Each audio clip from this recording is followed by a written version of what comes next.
marika ravanomanana sahia mijoro mandrakariva sahia milazany marina.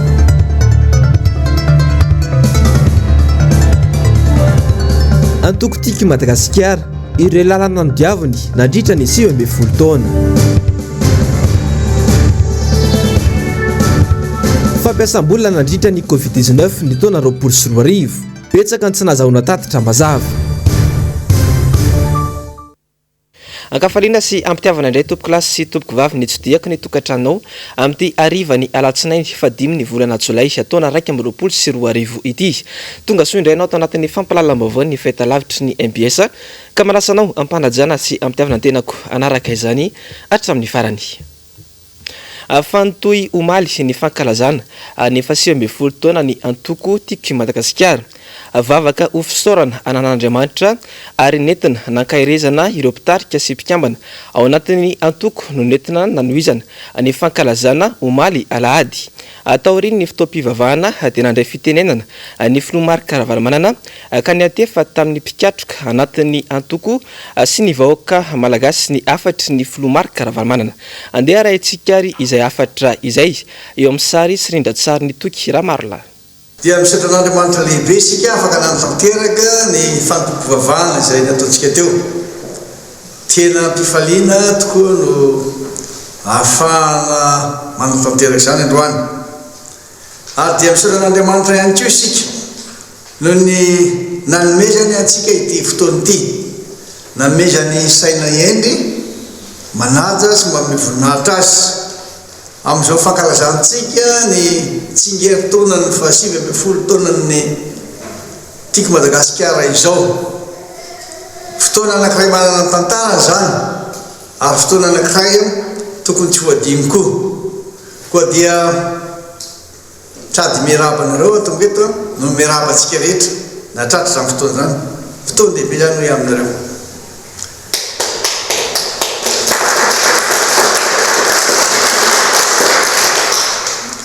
Isorana antsika isika rehetra ianareo mpitarika ny antoko, isika mpitarika ny antoko ary ny mpikambana rehetra manerana nosy eny hatreny amin'ny fokotany eny, hatreny amin'ny commune, hatrany amin'ny faritra, hatrany amin'ny faritany manerana nosy manontolo dia misaotra antsika rehetra satria dia mijoro mandrakariva ny antoko tiky Madagasikara.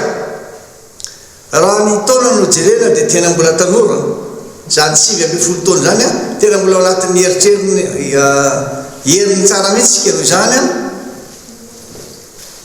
antoko politika manana maizy azy, manana ny heriny sy ny tanjany ary indrindrindrindra mametraka eo ampelantanan'Andriamanitra ny fiainany ary keo ny programanasany indrindrindrindra ny fanatanterahana reo vinanasa rehetra mba entina nasoavana ny vahoaka malagasy mpiray-tanindrazana amintsika. Raha oharina amin'ny olombelona hoe aminareo dia tena mbola tanora dia tanora tokoa zany 20 taona izany. Noho izany manana ny hery hitondrana tsara ny firenena zany ho aza matavatra rehefa minofotsiny ihany. Antoko vonina hiatrika tany ny raharam-pirenena ny antoko tiky Madagasikara ary tsy kosomaso mihitsy amin'ireo zavatra mitranga rehetra satria toy ny fiainan'ny olon-drehetra, toy ny fiainam-pirenena rehetra, toy ny fiainan'ny antoko politika rehetra dia tsy ao ihany araka ny tenin'ny ray aman-dreny mpitandrina teo ny fahasairanana. Ao koa ny zavatra everitsika fa tena nety dia nety tsy maintsy mizatra an'izany tsika ary tsy maintsy mivonina amin'izany ka hoe aminareo aza matahotra minofotsiny ihany. Dia antoko tiky Madagasikara dia manana ny programanasany izay heveriny hampandrosoana ny firenena sy ny vahoaka ao aminy. Ny antoko tiky Madagasikara dia efa matotra tsara amin'ny fanaovana vinanasa, fanatanterahana n'izany vinanasa zany toy ny Madagasikara Action Plan ary indrindrindrindra ny vahaolana entina hiatrehana ny fahasaranana. Tatoato nandrina ny rotaona dia maro sosona reo fahasahiranana na krizy nisy teto firenentsika. Tao ny krizy vokatry ny aretina Covid-19, tao ny krizy ara-politika mihitsy ary tao ny crise ara-sosialy indrindraindrindra ny crise ara-toekarena reo rehetrareo tsy ataontsika mahakivy atsika zany fa hoe aminareo hoe mivonona hijoro hiatrika zany fiainam-pirenena zany isika ireo sakatsakana tsy manaraka ny lalàna zay tedaviny sasany na tedaviny mpitomba fanjakana apetraka dia tsy eketsika zany ary rahantsika zany ary hosaotetsika zany fa le matahotra nareo tsy maintsy mahita vahaolana isika ary tsy maintsy mametraka ina tsara dia tsara ny paikady rehetra hiatrehina nireny satria raha mahitsy zao raha mafantatra fa na dia ny lalam-panorenana ary zay fototra hijoroany ny firenena anankiray dia vohitsakitsaka ary any fahalalahana na miteny na mivezivezy ary voasakatsakany raha mahitsy zany fa tsy hoe be resaka any amin'izany aho ka hoe aminareo hoe ny atokotika Madagasikara tsy janona treo akory ary ny atokotika Madagasikara dia fa manana ny traikefa rehetra ahafahantsika miatrika reny etraketraka reny fanembatsembalana reny ary isika tiako Madagasikara tsy miasa reny isika minonareo aho tsy miasa reny isika manana an'ireo namana sy tapaka mpiray-tanindrazana amintsika any adiram-bato any manampy atsika misy keo ireo mpiray-miombonantoka amintsika tsy mafoy atsika fa dia miaraka hatrany ary mijery akaiky dia akaiky ny fiainan'ny firenentsika sy ny fiainan'ny atoko ary indrindraindrindra mametraka zany programan'asa zany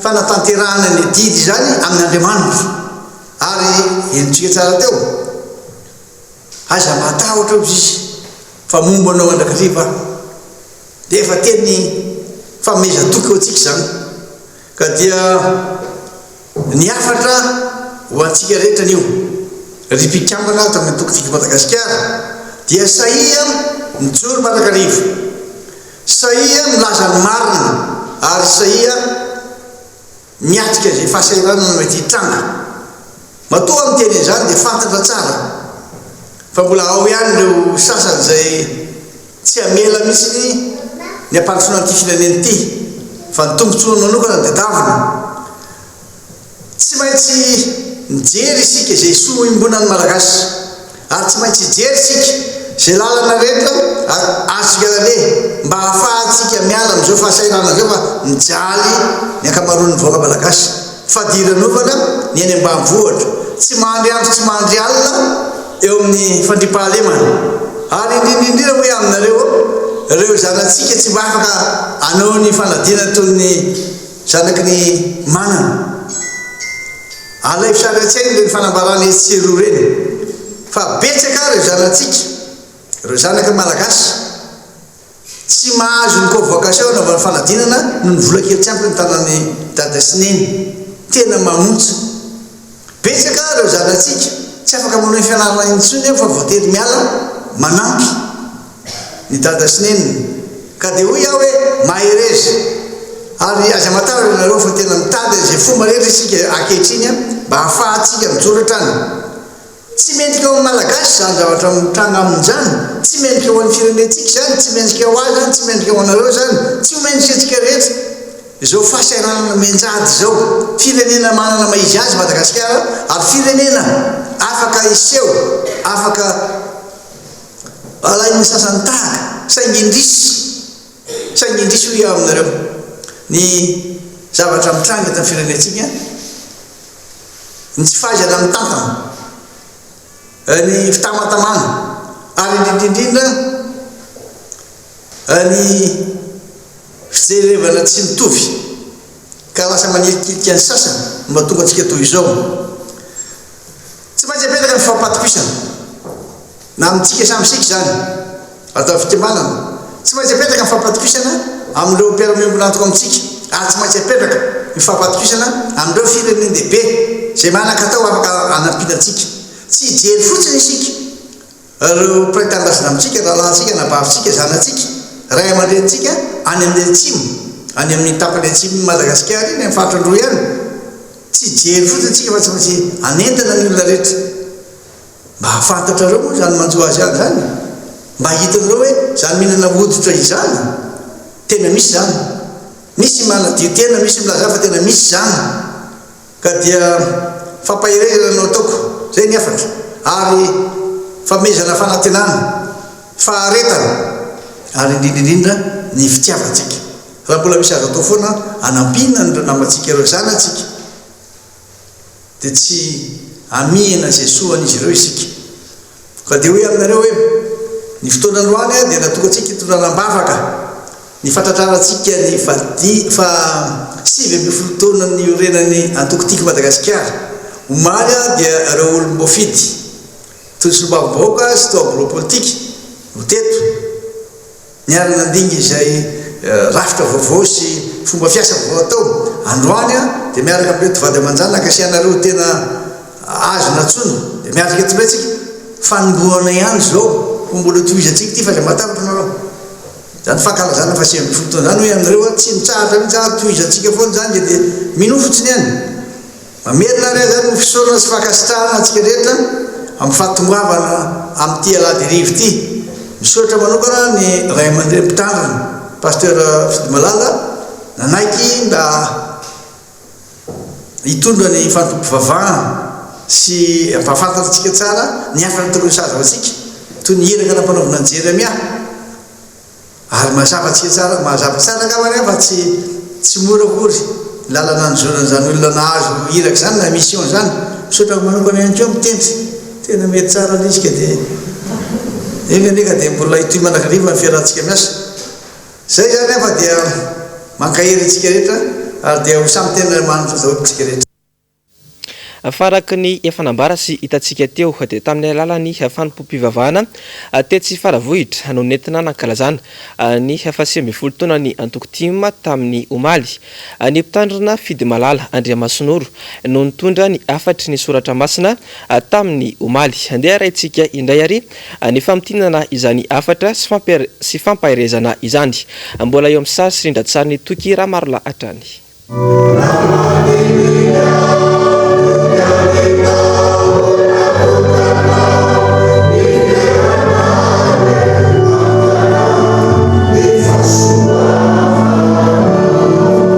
Nahatra ora iray sasany ny fanompo-pivavahana no tanterahana Omaly alahady tetsy amin'ny chapelle ao amin'ny trano ny Filomary Karavalmanana. Miorena amin'ny antson'ny tompo izay ny loha hevitra nentina nankahirezana ireo solitena mpikambana ao anatin'ny Antokotiky Madagasikara. Jeremia 1:7 no nakana ny afatra tao anatin'ny soratra masina. Izao tena nataon'Andriamanitra taminy amin'ny 7 andeha amin'izay rehetra nirahako anao ianao ary zay rehetra andadiko anao no ambaranao. Tsy tompony tenany zany izy, tsy zay tiany atao no atao, tsy zay tiany ho lazaina no ho lazaina, fa zay ampanaovan'Andriamanitra azy. Ary zany no hevitra lehibe tsy maintsy arahantsika raha tena te hitoetra iorona amin'ny antson'ny tompontsika. Andeha amin'izay anirahako anao ianao ary zay rehetra andadiko anao no ambaranao. Tsy avela manao sitrapony Jeremia na amin'izay ataony sy amin'izay aleha fa Andriamanitra no tompo marika. Ny mpanompo antsoin'Andriamanitra sy irahan'Andriamanitra na avadikitsika kely hoe ny mpanompo mahatsiaro fa nantsoin'Andriamanitra izy. Antson'Andriamanitra no andraisany andraikitra dia tsy manao zay tiany ataony, tsy manao zay mahafinaritra azy fa mieritreritra ny sitrapon'Andriamanitra ka manaraka ny sitrapon'Andriamanitra. Zay no mahatonga antsika hiteny hoe miorena amin'ny antson'ny tompo aza manao zay mifanohitra amin'ny sitrapon'Andriamanitra. I Jesosy dia nahafoina dia niainy azy hamelomana ny hafa. Ary zay no mahatonga antsika hiteny hoe maty hamelona ny hafa, manao sakrifisy ny tenany hamelomana, hanomezana aina ny hafa. Fa amin'izao fotoana izao mamono ny hafa ny olona mba havelona ny tenany. Zany tena mifanohitra sy mifanipaka amin'ny sitrapon'Andriamanitra. Andriamanitra mamono ny zanany hamelomana ny hafa. Fa misy amintsika, misy ao anatin'ny fiarahamonina misy antsika mamono ny hafa hamelomana ny tenany. Ary zany tokony famantaranao antsika hoe tsy sitrapon'Andriamanitra zany, ary tsy olona nantsoin'Andriamanitra ny olona tahaka zany. Isika kosa ino no ataontsika? Aza manao zay mifanohitra amin'ny sitrapon'Andriamanitra. Ny anarana zany toe-tsaina manohitra ny sitrapon'Andriamanitra zany mba ho fiainana ho an'ny mpiara-belona amintsika.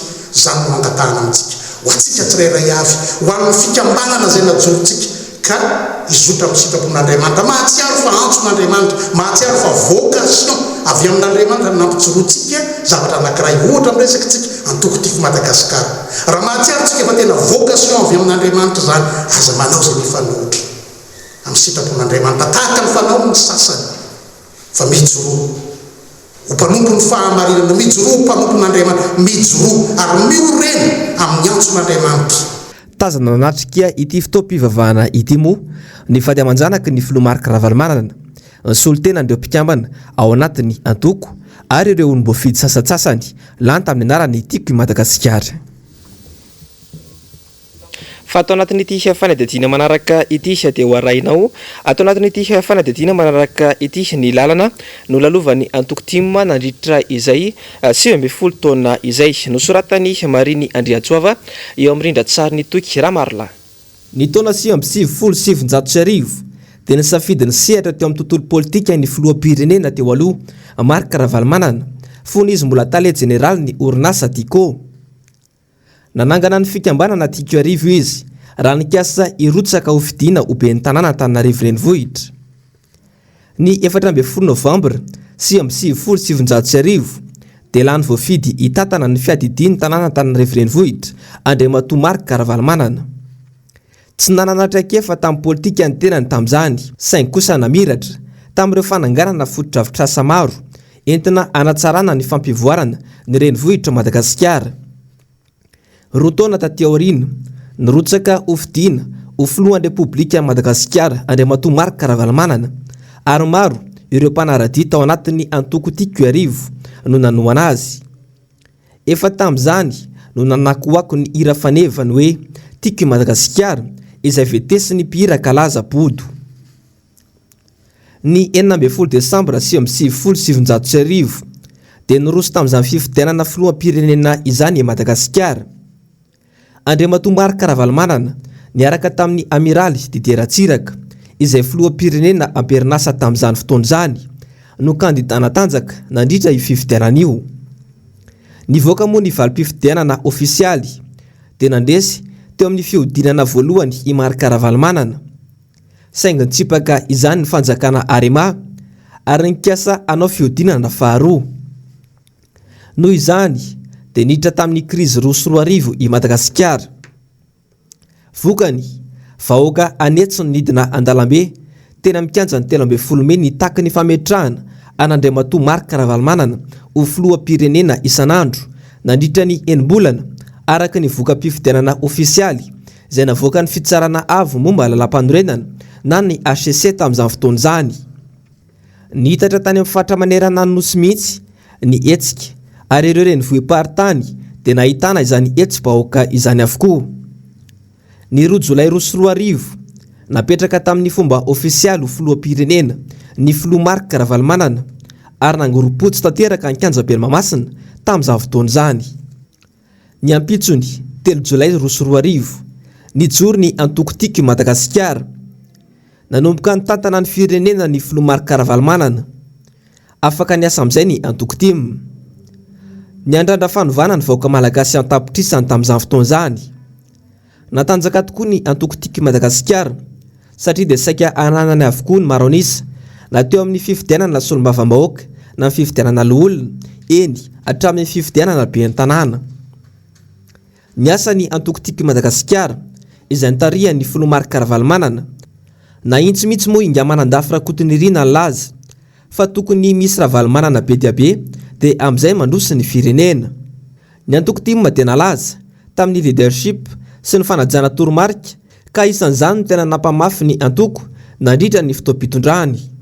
Ny taona 2020 nefa dia nisy ny fanonganam-panjakana izay notarihan'ny filoha ankehitriny Andry Rajoelina. Raha ny hevitra ny fitondrana tetezamita fa tapitra hatreo ny antoko Tiko i Madagasikara dia fanohitra tamin'izany anefa ny tena zava-nisy. Nanapirofo ny antoko Tiko i Madagasikara fa iray tsy mivaky ny mpiaradia aminy. Tsy navelana ny hevitra tena mikanja demokrasia etsy Ambohijatovo izy ireo. Nanomboka teo no nijorony hoe zanak'dada ka tao mikanja ny magro etsy beoririka izy ireo no nanohy ny hetsika isan'andro nanomboka ny taona 2020 hatramin'ny taona 13 nitaky ny fiverenan-dada Tsineny eto an-tanindrazana izay natao sesitany entona. Na andro fahavaratra na ririnina dia feno foana ny kianja Macro. Isaka miditra mivantana amin'ny alalan'ny Antsotaroby ny Filomark Ravalomanana dia ao anatin'ny afaliana no nandraisana izany. Ny fanajana toromarika moa no tena nampiavaka ny antoko tiky Madagasikara. Ny taona 2014 dia mbola nanam-pirofo fa mahery sy matanjaka ny antoko tim satria dia nisedra safidim-bahoaka. Ny 13 Oktobra 2014 tonga nandrasan'ny be sy maro nody atandrazana ny Filomark Ravalomanana. Izany dia namerina ny antoko tao anatin'ny heriny tanteraka indray. Ny 3 Jolay 2014 dia lany ho vehivavy be ny tanàna Antananarivo renivohitra voalohany amin'ny tantaran'i Madagasikara i Lalao Ravalomanana Arivelo teraka rakotony rainy vadin'ny filoham-pirenena teo aloha Mark Ravalomanana izay nitendreny ho mpanolotsaina manokana na ilay antsoina hoe conseiller spécial. Ny 9 Oktobra 2014 ineny no nandray ny toerana mahabe ny tanàna na voavidy azy. 3 taona taty aoriana nandray anjara tamin'ny fifidianana filoham-pirenena indray i Mark Ravalomanana. Nangorom-potsy foana ny toerana izay nale. Nandritra ny faradoboka fifidianana 2014 fenipoka ny kianjabeny Mamasina nampiseho ny heriny indray ny antoko tim.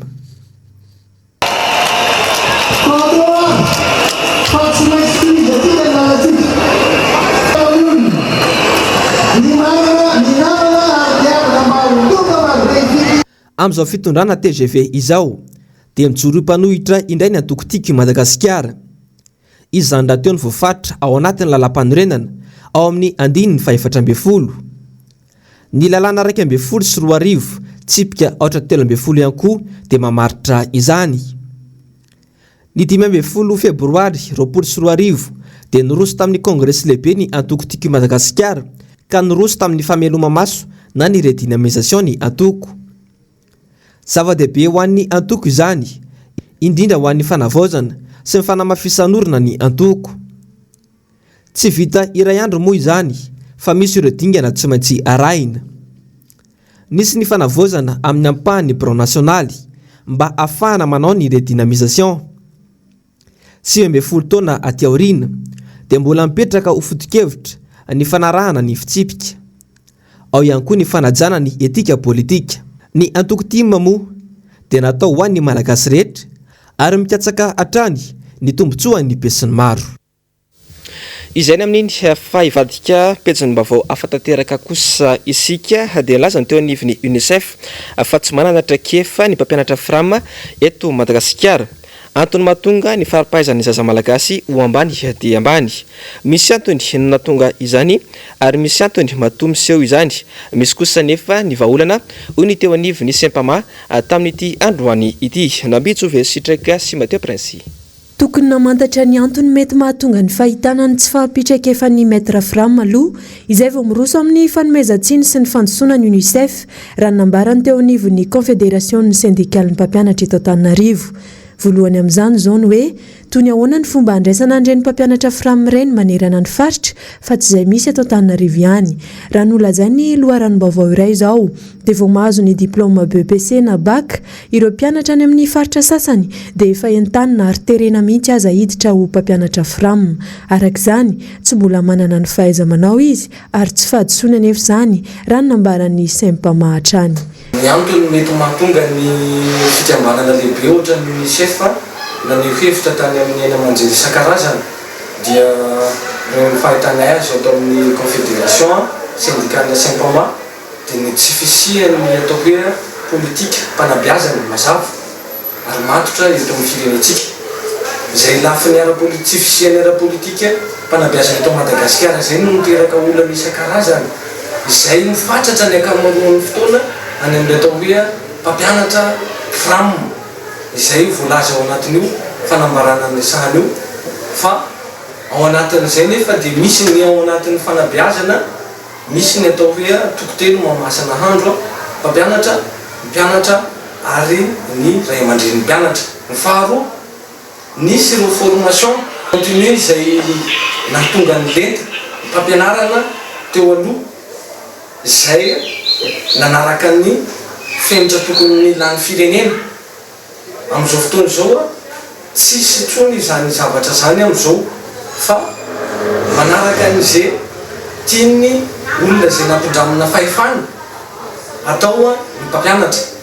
Araka izany lasa toy ny seha-pamandramana ny fampianarana noho izay fiovaovany rafim-pampianarana izay samy mitondra ny tondrozotrany avokoa mantsy ny mpitondra mifandimby any ka sady miova na ny fampitana na ny fomba fampianarana. Misy anefa ny vahaolana ahafahana manarina ny lesika hita eo amin'ny fandraisana mpampianatra FRAM sy tokony ho sahazan'ny mpampianatra FRAM ka tsy isian'ny filazana intsony fa ambany ny fari-pahaizan'ny zaza malagasy ary tsy manana traikefa ny mpampianatra FRAM. Sendika rehetra manerana izao fotoana izao dia hoe karama asa mendrika sy karama mahavelona. Raha ny eto Madagasikara anjerevantsika dia anjarantsika mamaly an'izay hoe mifanaraka sa tsy mifanaraka amin'izay. Ny confédération syndicale Saint-Pama dia nametraka fatratra fa hoe ny mpampianatra dia hanovany tantara zahay. Ahoana ny fomba hanovana ny tantara dia miakina aminay aloha amin'ny alalan'ireo formation izay azo avy any amin'ny fampiofanana no ahafahanay manatsara ny letam-pampianarana sy ny fanabeazana omenay an'ilay zanatsika malagasy sy tombany ho an'ireo mpampianatra izay vola ho raisina. Raha fampetraka tsara ny tombana io dia tsy misy tsony ny tikano sy ny tsy tikano amin'ny resaka fampianarana indrindrandrindra fa amin'ny administration. Raha tsy ahivina nandritra ny fotoana nitondran'ny filoha Marc Ravalomanana no nisy farany izany hoe fampiofanana ara-pedagojika sy ara-pahavononan-tsaina ary teo amin'ny lafiny didaktika ho an'ireo maître FRAM izany ary nofoanana rehefa niova ny mpitondra. Ny vaovao tapatapany kosa indray mandripaka ary aingam-pifindra noho ireo endrika Covid hafa ny variant Delta efa miatraika amin'ireo nosy mifanakaiky amin'ny Madagasikara izany amin'izao fotoana izao.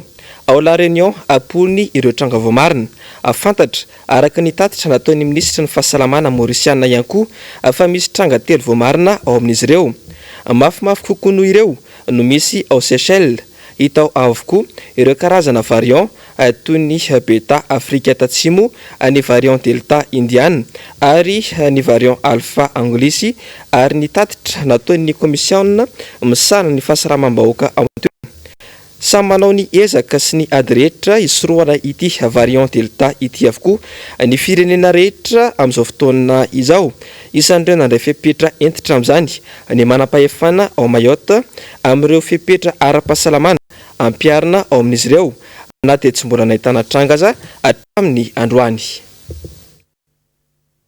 Vaovao tapatapany makasika ny vaovao ny fanatanjahantena kosa indray nanorobaka medaly alimo nandritra ny fifananana international Mustang raika amin'ny 24 eo amin'ny taranja taekwondo ilay teratany malagasy antsoina hoe Nicolas Randriamiarso.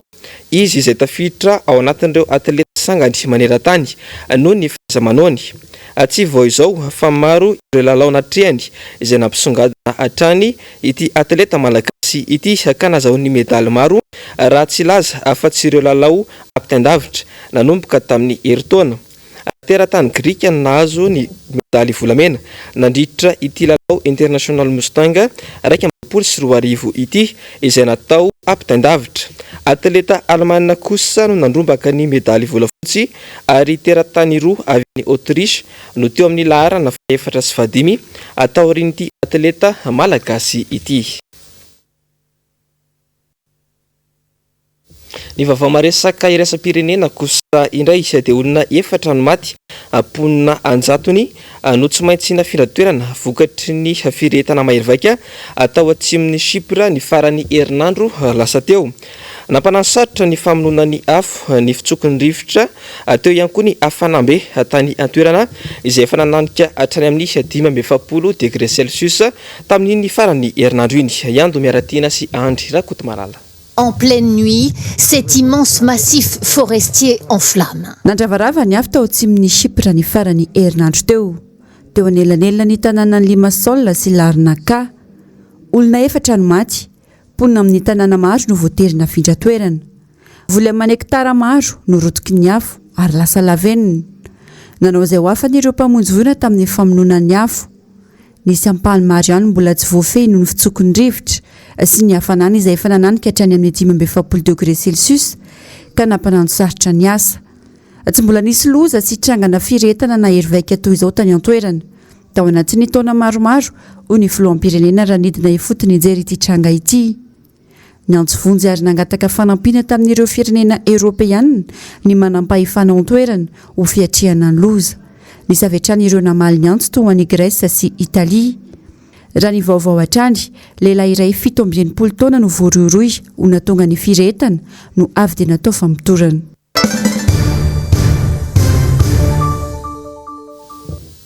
Ny vaovao ny politika kosa indray izay dia toy ny mahazatra entina aminao ny fintana fohy ny fandarana miara-manonja tamin'ity androany ity. Amin'ny ankapobeny dia ny fionan'ireo solombavambahoaka sy ny mpikambany gouvernemanta ny farany herinandro lasa teo no tena nibahana atao anatin'ny fandarana miara-manonja tamin'ity androany ity. Ravo Razafy Mahena sy Andry Rakotomalala. Tsy araka ny nandrasina ny valiteny nomen'ireo minisitra isan-tsokajiny avy nandritra ny fionana.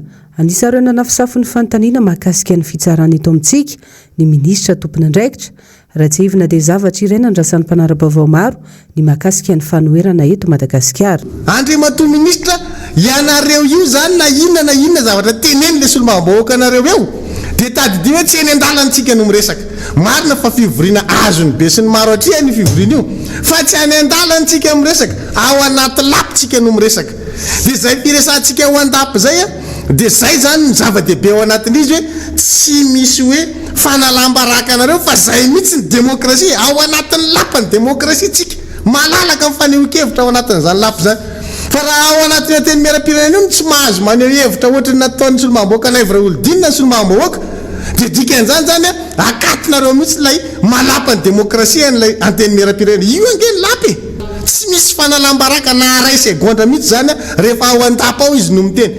Ary tsisy solombavambahoaka azo enjehana amin'iny faneho-kevina iny lalàna ange mametraka an'izany. Raha ao anaty sady mbola ao anatin'ny fotoam-pivoriana ara-potoana ny anteny miaram-pirenena no miteny izy fa ny fandraisan'le minisitra anazy zavatra mihitsy ohatrany dia tena nangovotra hatramin'ny tanany mitazona micro mihitsy gaga daholo na lazava hoe ahoana ary ty minisitra tsy fataony io Teny anavina no betsaka nataon'ireo minisitra indrindra raha nahitsy tamin'ny fanontaniana ireo solombavambahoaka avy amin'ny tokotima sy ny tsy miankina izay mahita tokoa fa tsy misy na inona mandeha eto amin'ny firenena. Tsisy namaly an'le fanontaniana daholo ireo minisitra ireo zany. Izay zany aloha zany dia hoe défaillance totale satria tsy manaraka ny zavatra etsonanareo question réponse ange ny zavatra ny question mametraka question mametraka fanontaniana solombavambahoaka dia mamaly an'iny nareo fa nareo moa zany miala ilany daholo ary tsy mahafehan'le asa satria zavatra hafa no entina le toe-tsaina entina miatrika solombavambahoaka mihitsy no hafa hoe ho an'ny solombavambahoaka mpanohana fitondrana dia nareo dia misaotra sy makasitraka fotsiny dia mamaly dia misaotra nareo zay fa tena makahiranay zay fa raha vao mipanohitra no miteny dia mamaly bontany anareo zay le resantsika foana hoe manohitra mipanohitra dia tena tsy le efa resantsika foana le lampandrena moa zany hitsakisahanareo hatrany amin'ny faratapony zany manitsakizaka an'io dia mitohy ihany le fitsakitsahana lalampandrena fa tadidio tsara fa ianareo no mitondra ny feoan'ny filoham-pirenena zay lany raha zay nareo fa lany tamin'ny fomba ara-demokratika iny zany dia voafatotra le principe de redevabilité mila mamaly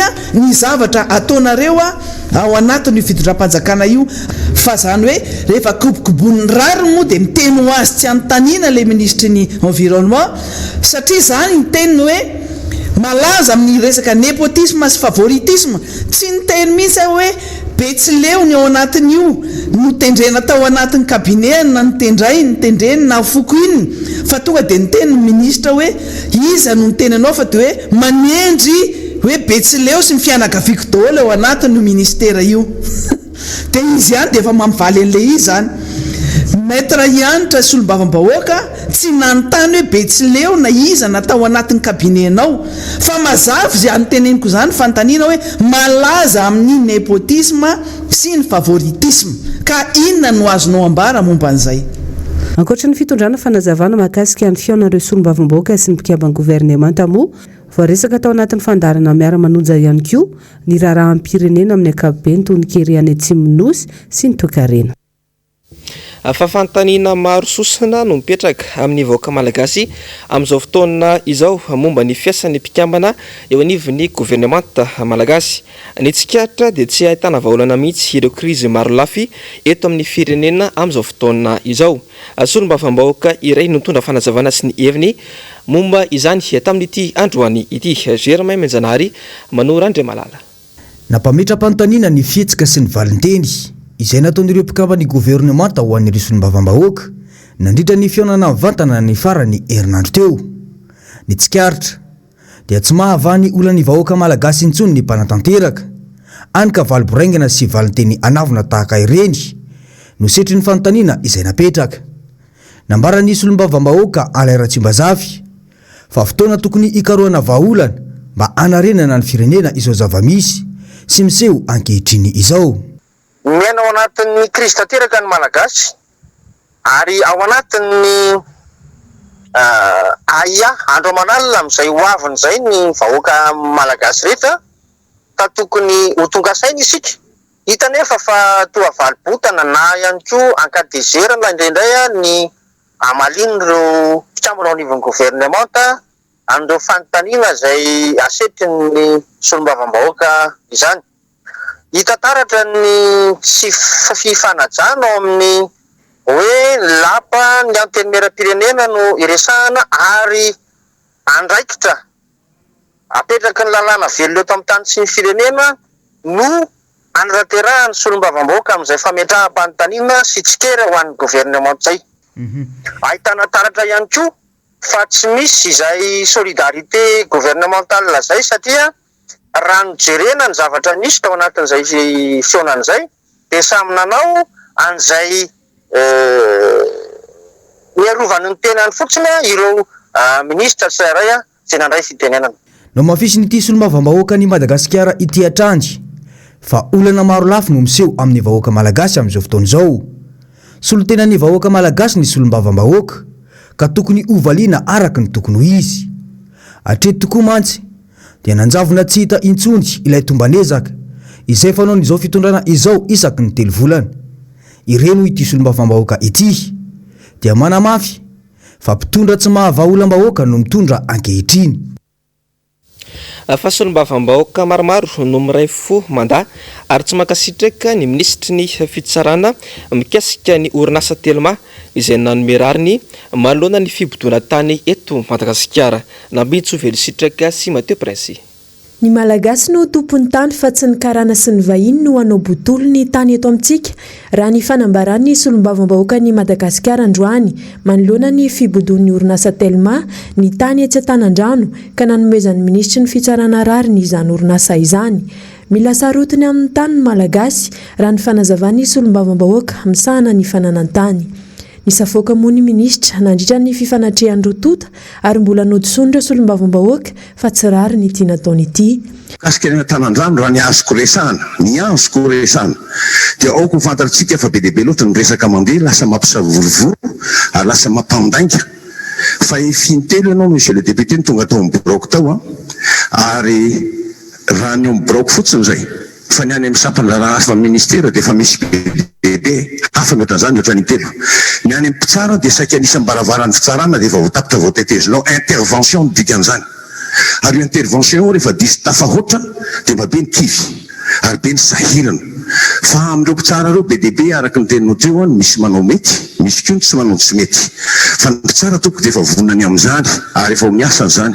Ny atsasa manila ny mahazo tsy faly ary ny atsasa manila faly ary mamedera. Fa ity ady Antanandrano ity aoko ho fantatry ny be sy maro. Ity ampitontartasy ity ny evon'ny vitatra zany ary netika ity. Solombavambahoaka maro no nitsipaka ity fomban'ny ministry ny fitsarana ny orinasa Telma ity ary niarana nosony nentina nanamarinana izany ny solombavambahoaka maromaro tafiditra tao anatin'izany ny solombavambahoaka Tim voafidy tao Ambatondrazaka sy ny solombavambahoaka Tim voafidy tao Avaradrano.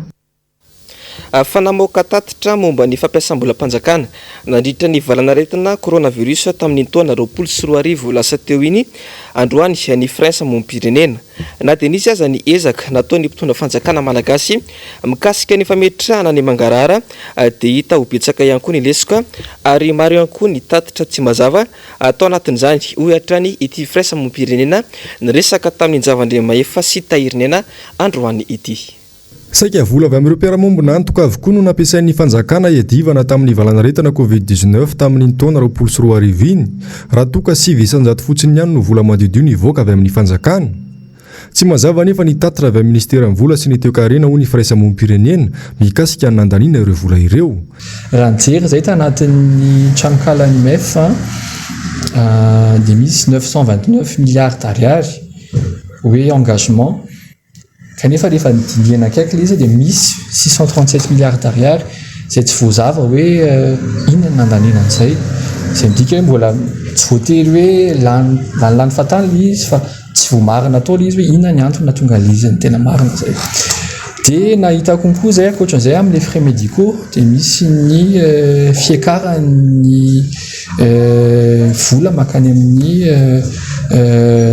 hôpitaly manokana moa izay tsy tonona ny anarany fa eo amin'ny 700 isan-jato ny frais d'hospitalisation zany dia lasany makany amin'ilay centre de santé anankiray manokana. Ny évacuation sanitaire konkoa dia misy ny evasana izay mitetina 3 isan-jato atao hoe kely izy kanefa rehefa diniana ihany koa dia ny bénéficiaire ireo olona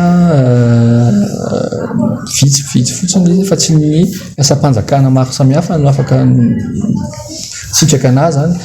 Io zany tiana tenena ihany koa ary farany mahakasika ny fandaniana varimora. Misy ny vola nalohan'ireo ny varimora moa mazava ho azy fa fidiny vahoaka malagasy ilay izy dia ny fanontaniana hoe nakaiza ny vola nampiasaina nalohan'ny vahoaka malagasy tamin'ny varimora. Izany hoe tsy fantatra hoe nakaiza moa, fantatra hoe ohatrinona ny vola lana nafarana anazy fa tsy voamarina tanatin'ny tatitra manokana mahakasika ny fond Covid-19 hoe aiza ireo vola manokana azo tamin'ny tandoavana ny vahoaka malagasy ny fond Covid-19. Dia hatramin'izao fotoana izao tsy fantatsika mazava tsara hoe ohatrinona ny vola lany tamin'ny Covid-19 tamin'ny taona 2024 izay hitanay hoe hafahafa ihany zany. Nambara amin'ny firaisa mombam-pirenena hatramy fa na dia nisy aza ny ezaka nataon'ny fanjakana amin'ny fametrahana ny mangarara tamin'ny taona 2024 iny dia mbola maro ireo tetika sy isan-karazany tao anatin'ny fond de riposte Covid-19 no tsy nahitana tatitra mazava. Sadasada ary niparitaka loatra tamin'ny sehatra maro samihafa ny vola tokony niady amin'ny valanaretana Covid-19 ka izay no voalaza fa antony. Eo ihany koa ny fanaovana tsinotsinona ireo firaisa mombam-pirenena izay manana andraikitra lehibe amin'ny ady amin'ny Covid-19. Raha fitinina moa zany aloha ny hitanay dia tsotra hoe efa herintaona aloha izay no nandraisan'ny filakevitry ny gouvernemanta ny décret numéro 2020-725 izay nametrahana ny atao hoe fond de riposte Covid-19 tokony anatin'io fond de riposte anankiray io zany ny vola rehetrarehetra izay nampiasaina tamin'ny Covid-19 kanefa hita hoe hatramin'izao dia io décret io zany tsy hita hoe mbola nampiarana tahaka ny ahoana akory. Nisy ihany ny fomba nampiarana anazy fa hita hoe manadasada ilay fampiarana anazy ary izay ngamba ny raha fitinina no fomba nytantanana ny vola ny fond Covid-19 tamin'ny taona 2024. Takian'ny firaisa mombam-pirenena ihany koa moa ny hanovana ilay lalàna laharana 9101 izay mametra ny loi de situation d'exception izay efa tsy manaraka ny vanim-potoana ankehitriny intsony. Lalàna izay isan'ny mametraka ny tsy fisian'ny mangarahara eo amin'ny fitantanam-bolam-panjakana ihany koa ho hiatrany ny fanazavana. Fanampahafantarana sy navoaka tamin'ny fomba ofisialy androany ny gazety boky Demokrasia andiany fahafolo izany. Ity boky ity izay miresaka manokana ny demokrasia sy ny fampiarana izany eto Madagasikara. Nisy araka izany ny tafa ho an'ny mpanao gazety izay nataony teo anivon'ny HCDDED izay angadina nanana sy vinahitana ity gazety boky ity teny sonerana teny Germain Menjanary sy Manora Andriamalala. Voasoratra mazava ao anatin'ny lalam-pandrenana eo amin'ny andininy 10 ny fahalalana maneho hevitra ho an'ny rehetra. Vohitsakitsaka ary tandrindomondoza tanteraka nefa izany ankehitriny vokatriny fanamparam-pahefana sy ny fironana any amin'ny didijadona ataon'ny mpitondra no mafisy ny HCDD androany fa tsy natao hosakana amin'ny fahalalana maneho hevitra ny ameana ara-pahasalamana izay hita fa isan'ny fitaovana iray eo amin'ny fanjakana anaovana fanampenam-bava sy fampitsarana ny demokrasia eto amintsika. Ny fanaovantsika ny arovava tsy midika hoe tsy mahazo miteny fa ny fiarovantsika namantsika isika no mahatonga iny arovava iny fa misy mandray vilana hoe arovava dia tsy mahazo miteny dia foana ny demokrasia. Ny demokrasia eto Madagasikara dia misy fa mbola tsy tonga lafatra. Raha tonga lafatra ilay izy tsy hitatsoa izay ilana CDD. Misy ny olona sasany tsy mahafantatra na amin'ny tsy mahafantatra na ampitenen'olona. 2010 dia nanaovana ty constitution-tsika ty ary ny constitution-tsika ty zany dia mametraka ny ACDD ao anatin'ny article fa 13 constitution-tsika ho an'ny olona ny tenen'izay na izy tsy nahay na izy ny ampitenen'olona na ny tsy mahay. Ankoatra izay dia anao mafisin'izy ireo ihany koa fa mahamenatra ho an'ny firenena ny fihetsika izay nataony HCC manoloana ny fanovana sy ny fikitiana ny satamfehin'ny mpanohitra na ny fandraisana fanapahan-kevitra tangamemitra tahaka ireny aza hoy izy ireo dia efa mampivaralila sahady ny tena antom-pisen'ity androm-panjakana natao hiaro ny lalam-pandrinana ity. Zay antony sahantsika an'izao mampatsiahatra zareo misy fanjakana tan-danàna, bonne gouvernance, démocratie, fahafahana miteny, fahafahana mivory fa tsy misy teritery. Io zao conférence ny rencontre parlementaire sy ny ministre zao ministre tezitra rehefa notaniny lavoravo zany tsy lavoravo zany mataonao tezitra dika zay mieritreritra anao tompo fahefana samy tompo fahefana daholo zareo rehefa misy dialogue dia tokony miresaka tsara moa ny manamarika fa nivoaka androany ny gazety boky La Démocratie andiany 10 izay no volavolay ny HCDD voaresaka ao anatin'izany ny fivoarany ny fametrahana ny demokrasia sy ny fampiarana izany eto amintsika ankehitriny. Ny tsikaritra hoy izy ireo dia tsy tomombana ary marefo ny demokrasia eto Madagasikara amin'izao fotoana izao. Fampitondra zatra fanonganam-panjakana no mitantana ny firenena ankehitriny hoy ny antoko-teza tamin'ity androany ity izany hoy ity mpanao politika ity no mahatonga ny fanovana ireo lalàna izay manome vahana ny fanehoan-kevitra sy ny antoko-panohitra eto Madagasikara. Teboka maro no noresany tao anatin'ny fandarana dinika rehefa avy eo ka isan'izany ny fifandraisana Madagasikara eo amin'ny sehatra iraisam-pirenena ny fiarina sy ny ady amin'ny valan'aretina coronavirus eto Madagasikara ny olona ny fampianarana eny amin'ny université mpanjakana toy izao indrindra ny sationa ny fanazavany mikasika ny sata mifeny fanoherana sy ny antoko-panohitra eto Madagasikara. Ny 2011-012 lalàna mifehy antoko eto Madagasikara 9 septembre 2011 no promulgué io 2011-013 lalàna mifehy ny opposition sy ny parti de l'opposition zay tamin'ny 9 septembre 2011 ihany koa no promulgué tamin'izany mbola tsisy feuille de route.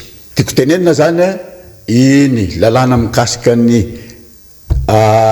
opposition iny dia lalàna ny mpanongam-panjakana iny dia ihany radioela sy ny firongony tamin'ireny nanao an'iny lalàna iny fa ireo mouvance hafa rehetra tsy mbola nanao an'ilay lalàna ao amin'ny feuille de route rehefa nananovana ilay izy dia misy article 12 ao milaza hoe ireo ataotsy hoe parlementaire entre guillemets ny transition dia tokony hanao lalàna mifehy ny antoko sy ny opposition fa tsy natao tsy navela tao le izy dia izay le teneniko hoe lalàna ny mpanongana ane io e dia le lalàna ny mpanongana izy ndray zao no mamaditsy azy lalàna Brunel dia hitanareo amin'izany no mabana ny heratsika izy tompony ihany no mamaditsy azy ndray nefa tamin'ireny izy teo démocrate bebe kokoa angamba dia nanao na constitution tsy nitenerana na reny lalàna mifehiny antoko sy ny salam zany tsy tenerana dia reny no ampiarina dia avy eo indray hitany fa tsy metimety aminy fa misy atahorany dia iovany lalàna Brunel io indray ka zay le teneniko hoe miaina ao anatina république abanany heritsika. dia izay ihany koa ry tompoko lasy sy tompoko vavy noetiko manakatona ny fampalalambavao tamin'ity androany ity isoraka ianao nanaraka izany hatramin'ny farany aza tonoana ny fandarana global news aorian'izao fampalalambavao izao aorian'izay kosa ny fandarana dinika izay efa nianan'Andriamatoa Rakotondrambo Jean-Louis izay filohany antoko teza aorian'izay kosa ny horonan-tsary atotry ny fahitalavitry ny MBS ho anao amin'ity alina ity dia mitondra ny lohateny hoe avokaisa izay laloviny Léa Drucker izany manasana ohatra ny ary tsy saraka amin'ny fahitalavitry ny MBS ny tena kosa dia mametraka ny veloma mandrapitafa ho amin'ny rapitso indray ry tompoko lasy tompoko vavy fenoma tompoko